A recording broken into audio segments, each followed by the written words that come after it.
너희가 다 믿음으로 말미암아 그리스도 예수 안에서 하나님의 아들이 되었으니 누구든지 그리스도와 합하기 위하여 세례를 받은 자는 그리스도로 옷 입었느니라. 너희는 유대인이나 헬라인이나 종이나 자유인이나 남자나 여자나 다 그리스도 예수 안에서 하나이니라. 너희가 그리스도의 것이면 곧 아브라함의 자손이요 약속대로 유업을 이을 자니라. 아멘. 사도 바울이 갈라디아서 3장에서 성령 체험에 대해서 또 성경에 대해서 그 다음에 계약이라고 하는 그 세상사의 유비를 가지고서 갈라디아인들을 설득하는 그 논증을 우리가 지금 보고 있습니다. 이제 오늘 읽은 본문 말씀에서는 네 번째 논증의 주제가 나오고 있습니다. 그것은 바로 세례를 통하여서 논증하는 것입니다. 이 논증을 통해서 갈라디아 성도들을 한 번 더 설득할 기회를 갖고자 하는 것이죠. 지금까지는 이 오늘 본문 말씀 26절 전까지는 계속해서 유대인에 관한 이야기로 진행되어 왔다 말씀드릴 수가 있습니다. 성경에 대해서, 율법에 대해서, 또 계약에 대해서 말씀할 때 계속해서 유대인들에 관한 이야기가 중심이었습니다. 그런데 이제 26절에 보니까 주어가 바뀌었습니다. 너희가 하고 시작하죠. 이 너희가 라고 하는 것은 갈라디아 성도들을 직접적으로 이렇게 가리키면서 하는 말입니다. 그러니까 지금 이어지는 말씀은, 세례에 관한 말씀은 바로 갈라디아 성도들 자신들이 그 당사자가 된다라고 하는 그 말씀이지요. 지금까지는 선택받은 구약 백성들에 관한 말씀이었는데 이제는 바로 이방 그리스도인인 갈라디아 성도들만이 아니라 모든 이방인 그리스도인들이 그 논증에 있어서, 그 주제에 있어서 중심에 있다, 주인공이다, 이제 그 말씀입니다. 26절 말씀은 3장과 4장 전체의 중심이기도 합니다. 이렇게 그 전체가 26절의 결론을 위하여서 달려왔고 이제 그 절정에 딱 다다랐어요. 그래서 그 절정을 한번 딱 찍고 다시 한번 그 절정을 풀이하는 이제 그런 구조로 이 갈라디아서 3장, 4장이 쓰여져 있다라고 하는 것입니다. 우리 한번 잘 기억을 해 보십시오. 3장에서 먼저 아브라함에게 주어졌던 약속에 대해서 말씀했죠. 그 다음에 모세를 통하여서 수여되었던 율법에 대해서 말씀을 합니다. 그 다음에 뭐가 나오죠?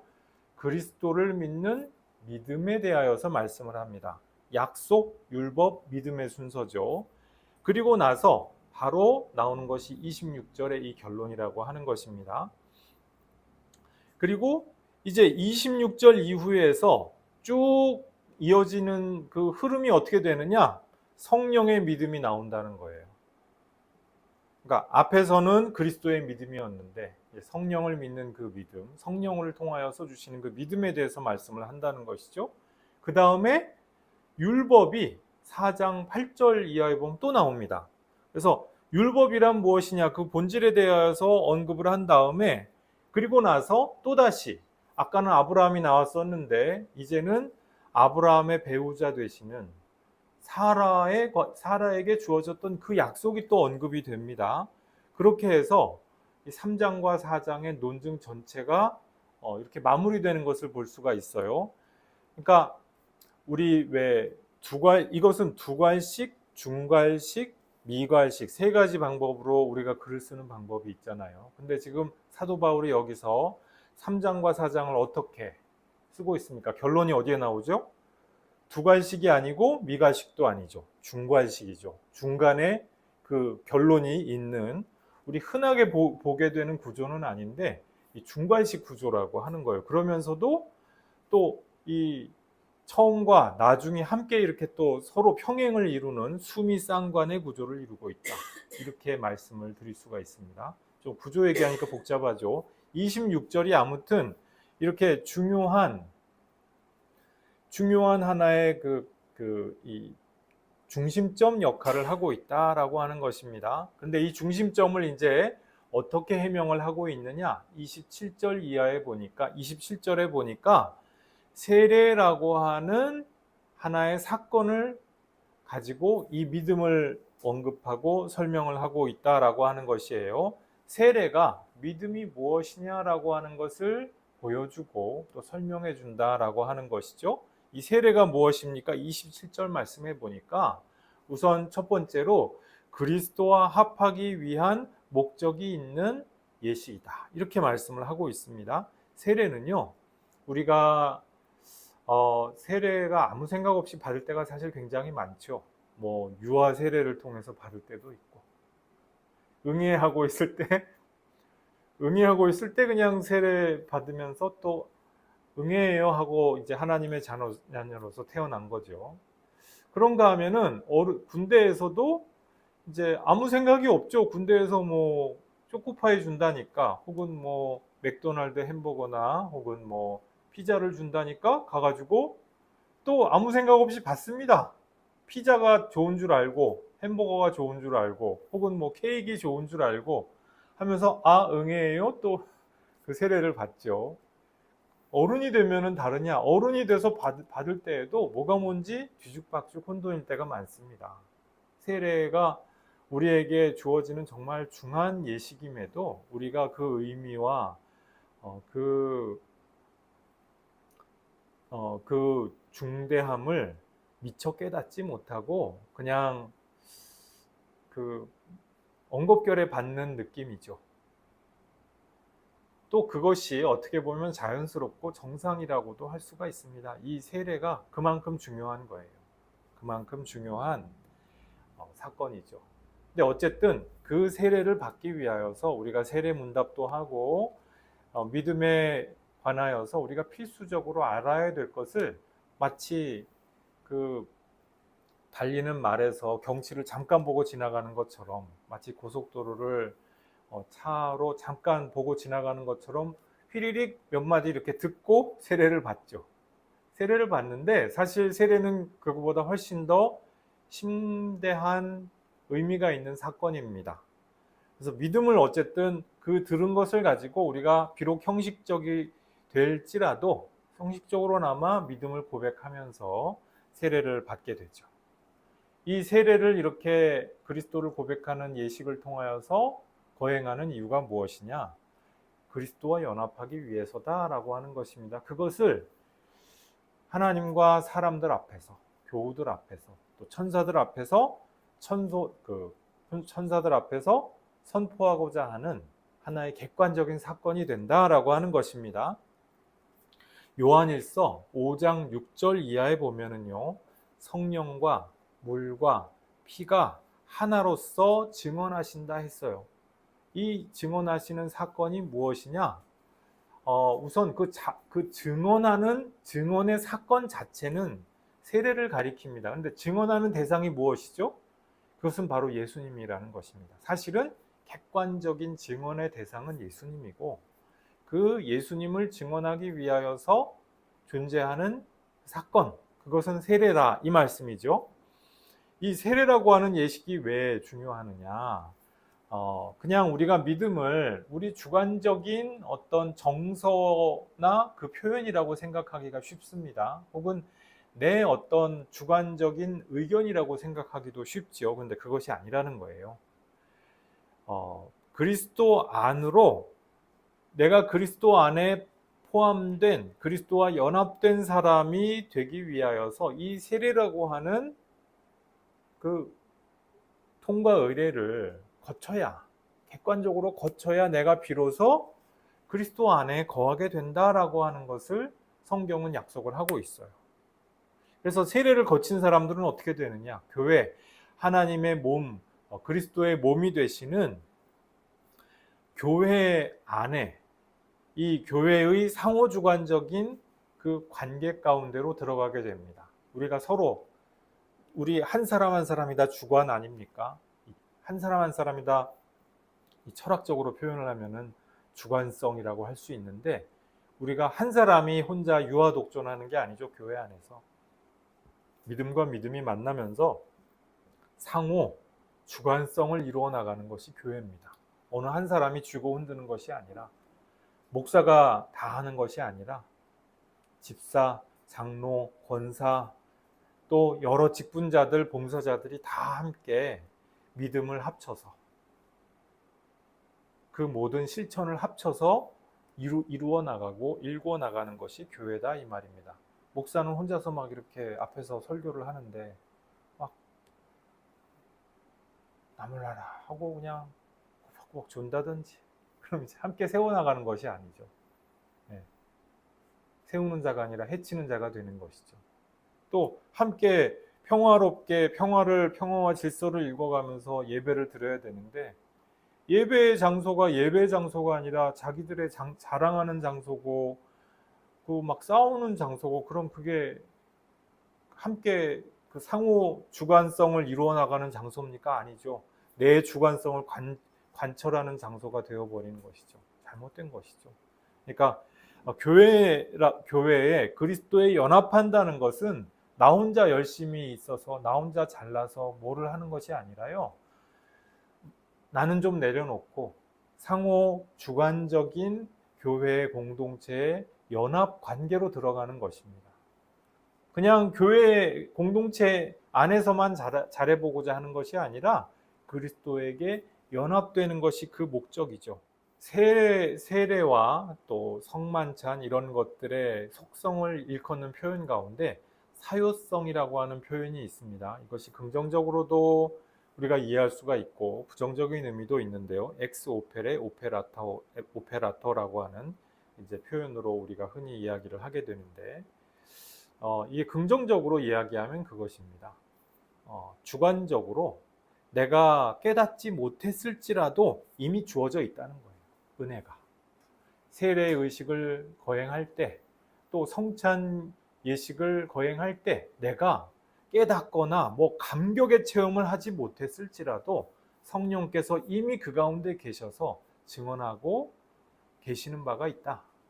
또 내가 그 물과 피 가운데에서 성령이 그야말로 하나가 되셔서 그로 말미암아 그 예식이 그냥 하나의 물이고 피로 끝나는 것이 아니라 예수님의 보혈이 되고 예수님의 살이 되는 그와 같은 은혜가 있다. 그 예수님의 그 살과 피를 우리가 실제로 하나님 나라에 계시는 그 예수님의 보좌에 있는 그분과 직접적으로 소통하게 되는 그 은혜가 있다. 이제 이것이 사요성의 그 의미, 긍정적인 의미인 것이죠. 근데 부정적으로 사요성이 좀 잘못 오해가 될 때가 있습니다. 이제 카톨릭 쪽에서 이게 특별히 좀 오해가 될 때가 많죠. 우리는 이 긍정적인 의미에 대해서 좀 소홀히 하게 될 때가 많은데, 카톨릭 쪽에서는 이것을 마술적인 효력처럼 생각을 하는 경우가 있어요. 그래서 막 성찬예를 받으면은 이렇게 빵을 받으면은 막 빵이 막 실제 막 살로 변해. 그래가지고 그게 맞는 거겠어요? 막 살로 변해가지고 와 기적이다 하면서 그걸 또 사진으로 찍어서 올리네. 막 그런 사람들이 있어요. 이제 그런 쪽도 카톨릭 쪽에서는 야 너희도 그렇게 하면 이단이야 하면서 이단으로 이제 판정이 되고 그러죠. 마술적인 효력이 아니라는 거예요. 이것은 우리의 눈과 우리의 감각으로는 여전히 빵과 포도주 일지라도 그 본질은 무엇이냐? 그 본질이 예수님의 살과 피로 변한다. 이제 그 뭐 본질 변화다, 뭐 성 변화다, 이제 이렇게 이야기를 하는데, 이걸 이제 어쨌든 그런 이야기가 있습니다. 그러니까 이것이 어떤 오해가 되면은 이 성 변화 혹은 뭐 본질의 변화, 이것을 마술적인 효력처럼 오해를 하는 경우가 카톨릭 쪽에 좀 유독 많죠. 또 그것 때문에 종교 개혁이 일어났던 요인 가운데 하나가 되기도 했던 것이죠. 그러니까 세례를 우리가 언급교례 받는 경우가 많다고 말씀을 드렸잖아요. 그러니까 우리가 그리스도인으로서 세례를 받았음에도 그리스도인 같지 않게, 또 세례받지 않은 사람 같게 그렇게 살아갈 때가 많습니다. 왜 그러냐? 사요성에 의해서 우리는 그 은혜를 이미 다 입었어요. 그런데 우리가 인격적으로 깨달아 가지를 못하고 있는 거예요. 인격적으로 깨달아 가기를 거부하기도 하죠. 근데 성령께서 우리에게 조명해 주시고자 세례받은 모든 그리스도인들에게 날마다 우리에게 가까이 임하셔서 우리의 삶의 중심에, 우리의 인격의 중심에 들어와서 말씀하여 주기를 원하시죠. 근데 이것이 성령은 인격적인 분이시기 때문에요. 우리의 동의가 있을 때 그때 비로소 해주세요. 우리를 막 몰아가시기도 합니다. 그런데 우리가 동의할 때 비로소 우리와 함께 우리를 파트너로 이렇게 세워주기 시작하십니다. 그래서 우리가 믿음의 고백을, 세례라고 하는 것은 하나의 작은 믿음의 고백이고 객관적인 사건이지만 우리의 삶 가운데에서, 삶의 여정과 이야기 가운데에서 우리의 인격과 우리의 삶을 통하여서 구체적으로 깨달아가는 과정이 필요합니다. 그것을 통해서 우리가 성령의 조명하심을 경험하고 정령, 세례를 통하여서 우리에게 주어진 그 믿음의 은혜가 무엇이냐 깨달아 가면서 우리가 이것이 정말 나에게 이런 은혜가 이미 주어져 있었구나, 내가 은혜의 사람이로구나 하는 것을 깨닫게 된다고 하는 것이죠. 그 은혜를 그때 진정으로 누릴 수가 있게 된다고 하는 것입니다. 자, 그리고 그 다음 세례에 대하여서 27절 말씀에 그 후반절에 또 뭐라고 되어 있습니까? 그리스도로 옷 입는 사건이다 이렇게 되어 있습니다. 세례라고 하는 것이 원어로 밥티조라고 합니다. 근데 밥티조라고 하는 말이요, 염색하다, 물들이다라고 하는 말과 발음이 같아요. 밥티조 하면은 염색하다, 물들이다로 그렇게 사람들이 듣기가 쉽다는 것이죠.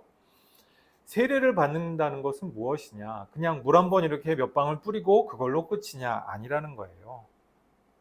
그러니까 내가 세례를 받음으로 말미암아 내 존재가 물 안에 잠기고 한 번, 두 번, 세 번 이렇게 잠길 때 내 존재가 죽는 것과도 같은 사건인데, 그런데 동시에 이것은 내가 염색하고 물들여지는 과정과도 같다고 할 수가 있습니다. 내게 그리스도의 색깔이 덧입혀진다라고 하는 거예요. 그렇게 해서 처음에 할 때에는 아무것도 아닌 것 같은데 두 번, 세 번 횟수가 반복될수록, 날마다 하루가 지나면 지날수록 내가 점점 그리스도의 색깔로서 입혀지는 사건, 그것이 세례다. 이렇게도 말씀을 드릴 수가 있다는 거예요. 성령 안에서 우리가 그리스도로 옷 입는 사건이 무엇이냐? 그렇게 염색되고 물들여져서 완전히 새로운 존재가 되는 것, 전혀 다른 존재가 되는 것, 이것을 우리 갈라디아서 3장 말씀에서는 그리스도의 씨알이라고 표현을 합니다. 그죠? 씨알, 씨라고도 표현을 했고, 우리 지금 성경에는 자손이라고 표현을 하지 않았습니까? 우리가 이렇게 세례를 통하여서 그리스도의 씨알이 되는 사건이 바로 세례다, 이렇게 말씀을 드릴 수가 있는 것입니다. 자, 우리가 세례를 통하여서 28절에 보니까 그리스도 안에서 하나가 됐어요. 어떻게 하나가 되느냐? 이것은 그 어떠한 차별이나 구별도 다 넘어설 만한 그러한 온전한 하나됨이다라고 하는 것입니다. 헬라인들이 자기들의 신들한테 이런 감사 기도를 드렸다고 해요. 짐승이 아니라 인간으로 나게 하심을 감사합니다. 감사할 만하죠. 그리고 또 하나 감사하는 게 있었다고 해요. 노예가 아니라 자유인으로 나게 하심을 감사합니다. 감사할 만하죠. 이 역사학자들의 이야기에 따르면은 이 고대 그리스 도시국가들에서 노예가 한 9할 정도는 됐다고 합니다. 9할이 노예인데 나는 그 일할 안에 태어나게 돼서 감사합니다. 노예로 살지 않게 해서 좋은 거죠. 그리고 또 감사하는 내용이 뭔지 아세요? 저를 여자가 아니라 남자로 태어나게 해주셔서 감사합니다. 왜냐? 여자는 그때만 해도 사람으로서 가치를 높이 평가받고 있지를 못한 시대였거든요. 그래서 헬라인들의 감사 기도, 특별히 남자들의 감사 기도였다라고 하는 것이죠. 인간으로 나게 하셔서 자유인이어서 남자라서 감사합니다. 2세기 중반 랍비 유다 벤 엘라이라고 하는 인물이 있습니다. 이분이 뭐라고 기도를 했느냐? 똑같은 내용으로 기도했어요. 짐승이 아니라 인간으로 나게 하심을 감사합니다. 노예가 아닌 자유인으로 나게 하심 감사합니다. 여자로 나지 않게 하시고 남자로서 하나님께 영광 올려드리게 하심 감사합니다. 아니 그럼 랍비님, 여자로 태어나면 어떻게 감사드려야 돼요? 뭐라고 대답할게요? 여자로 나도록 하나님이 선택하심을 감사합니다. 이렇게 기도하라고 했대요. 아니 뭐야, 여자로 나게 해가지고 사람으로서 100% 사람으로 취급받지 못하게 하는데 그렇게 나게 했다고 감사하게 하라고? 이게 뭔가 그렇지 않아요? 그래서 이 당대에도 이게 뭔가 잘못됐다. 그래서 뭐 철학자들이나 랍비들이나 이런 분들이 이제 이것을 좀 우리 바꿔보면 어떨까? 좀 남녀 평등 이런 거 좋지 않아? 이렇게 하는 분들이 있었다고 하는 거예요. 야, 참 앞선 분들이죠. 근데 이분들이 그냥 자기들끼리만 그렇게 생각을 하고 더 나아가질 못했어요. 그리고 왜 본질이 그러냐? 이제 이런 거죠. 인간이 모두가 다 평등하다는 거예요. 왜? 인간이 이성을 갖고 있기 때문에. 자, 그러면은 우리 생각해 봅시다.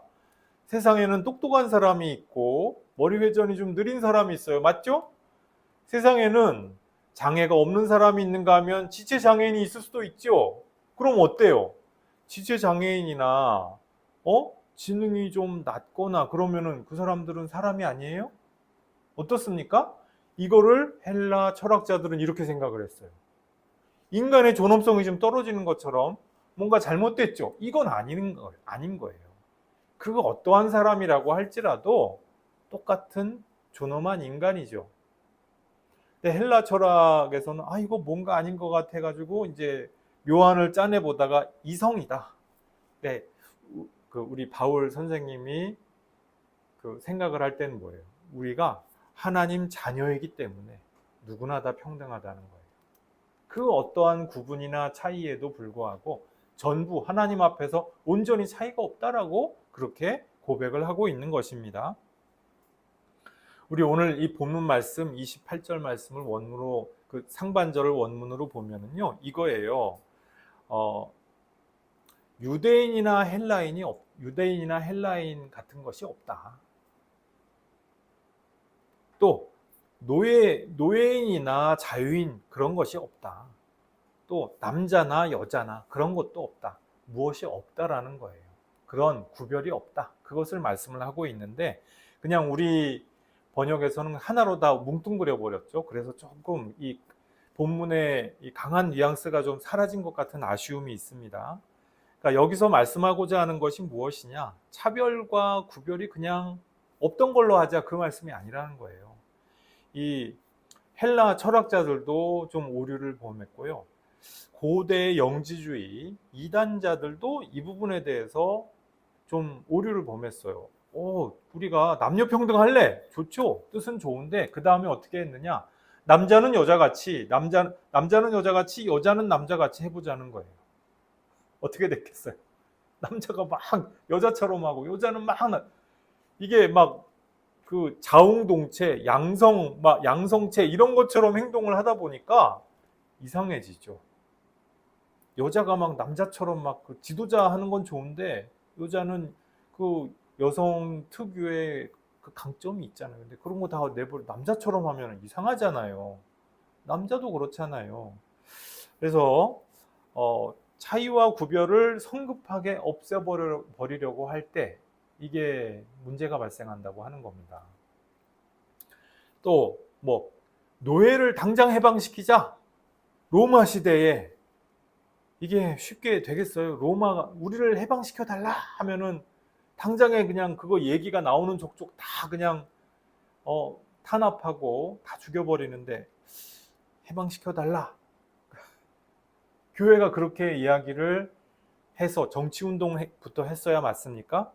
근데 이렇게 좀 급진적으로 당시 생활상이나 이 역사의 단계에 그 수준에 맞지 않는 그러한 이야기를 급진적으로 하게 될 때 순리를 거스리는 문제가 발생한다고 하는 것이죠. 고대 영지주의도 그랬고요. 오늘날 현대에서도 뭐 급진적 페미니즘 마찬가지죠. 막 페미니즘에서 이야기를 합니다.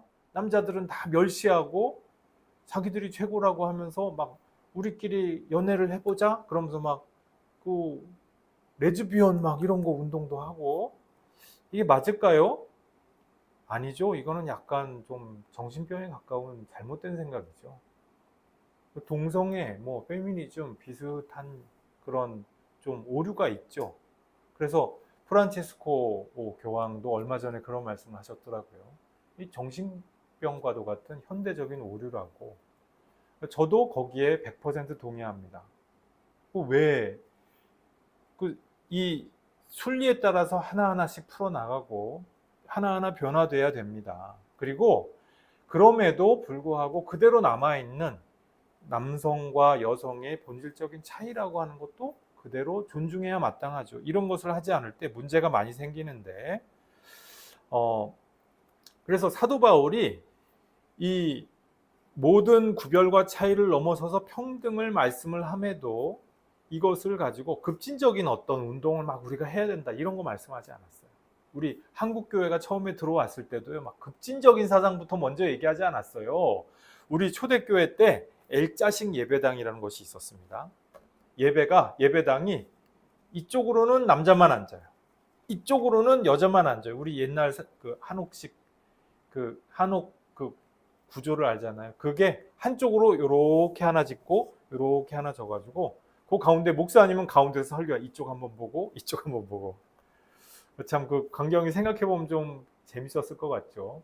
그러니까 얼마나 부자연스러워요. 오늘날 우리가 생각할 때 그냥 이렇게 남녀가 섞여서 함께 가족이 그게 안 됐던 거예요. 그 조선 시대에 그 경직된 그 사회 풍습과 이데올로기 때문에.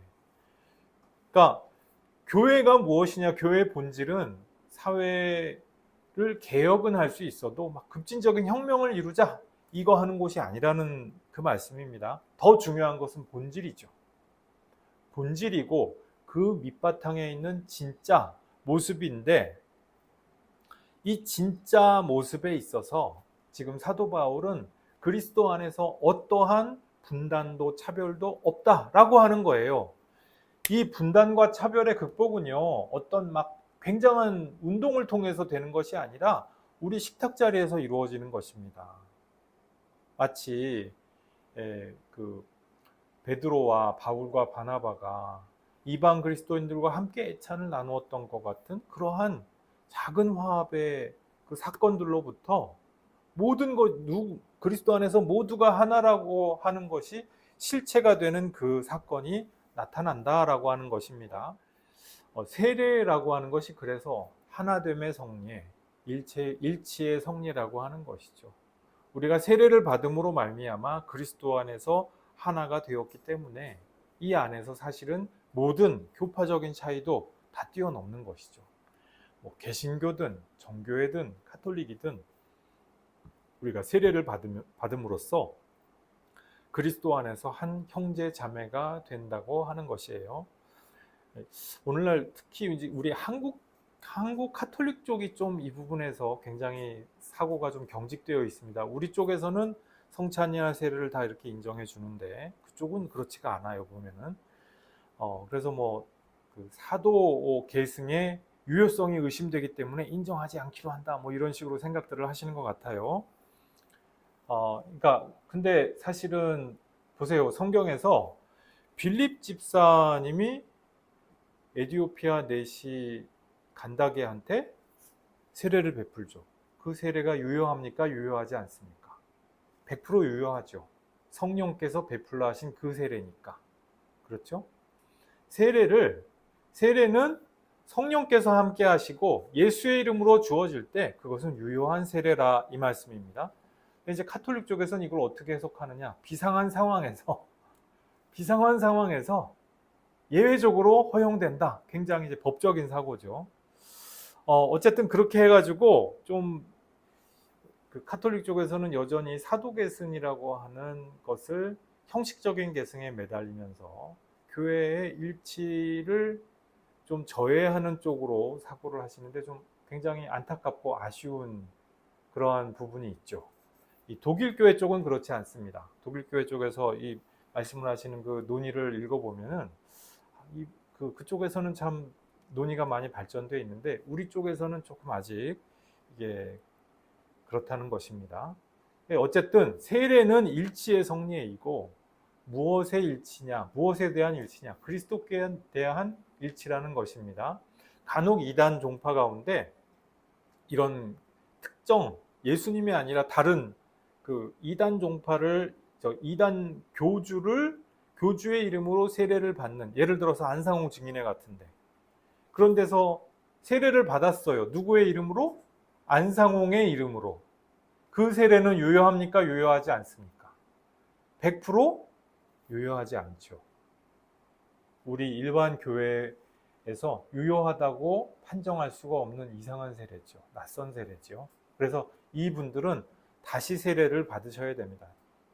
왜냐? 이분들은 예수의 이름으로 세례 받은 적이 없는 것이기 때문에. 그렇죠. 우리가 예수의 이름으로 세례를 베풀 때 그 세례 가운데에는 성령이 함께 하시고 이 세례 가운데에서 우리가 하나님의 것으로서 인정을 받게 되는, 그리스도의 것이 되게 되는 그 사건이 일어난 것이라는 바로 그 말씀입니다. 자, 29절. 너희가 그리스도의 것이면 곧 아브라함의 자손이요 약속대로 유업을 이을 자니라. 이 하나됨이 왜 중요하냐? 앞서 우리가 그 아브라함의 자손 한 씨알에 대해서 말씀했어요. 이 한 씨알은 예수님이었죠. 이 한 씨알 예수님을 통하여서 우리가 그 씨알에 속한 사람이 된다라고 하는 것이에요. 어떻게? 세례라고 하는 믿음의 인치는 사건을 통하여서 우리는 이미 아브라함의 자손이라고 하는 거예요. 그러니까 갈라디아 사람들아, 제발 흔들리지 말길 바래, 이거죠. 여러분은 이미 세례로서 흔들림 없이 아브라함의 자손이야.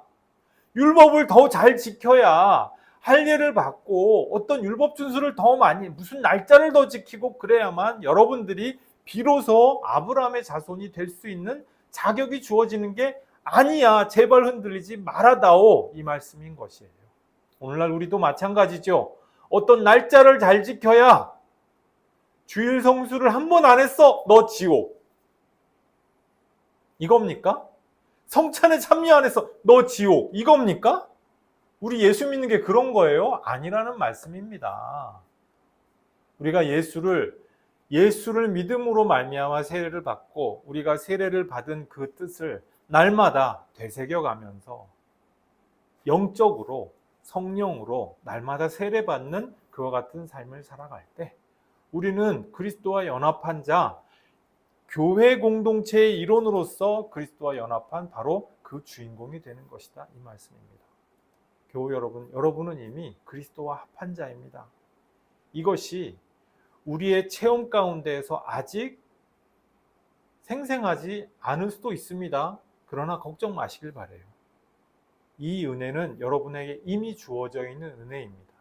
이 은혜를 잘 곱씹어 보고 되새겨 보면서 날마다 더욱더 하나님의 그 은혜, 하나님의 사랑을 더욱더 날마다 풍성하게 누려가시는 그와 같은 주님의 자녀들 모두 되시기를 주님의 이름으로 축복합니다. 기도하시겠습니다.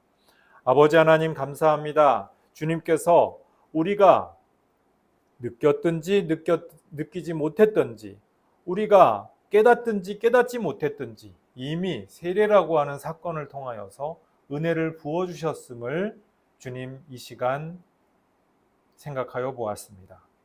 주님께서 주신 이 세례의 은혜 또한 믿음의 은혜 무조건적으로 우리가 받든지 아니 받든지 이미 다 주신 이 은혜를 주님 이것이 귀한 줄로 깨달아서 날마다 내 것으로 만들며 또한 내 것으로 만들어 나가기를 계속 경주하고 노력할 수 있는 우리가 될 수 있도록 그리하여서 하나님의 주신 은혜가 얼마나 우리에게 풍성하고 또한 풍요로운지 날마다 경험하고 깨달아 나가게 될 수 있도록, 그 어떠한 거짓된 유혹에도 휩쓸리지 않을 수 있도록 그와 같은 믿음 허락하여 주시고 은혜 내려 주시옵소서. 감사드리옵고 모든 말씀 우리 주 예수님 이름으로 기도드리옵나이다.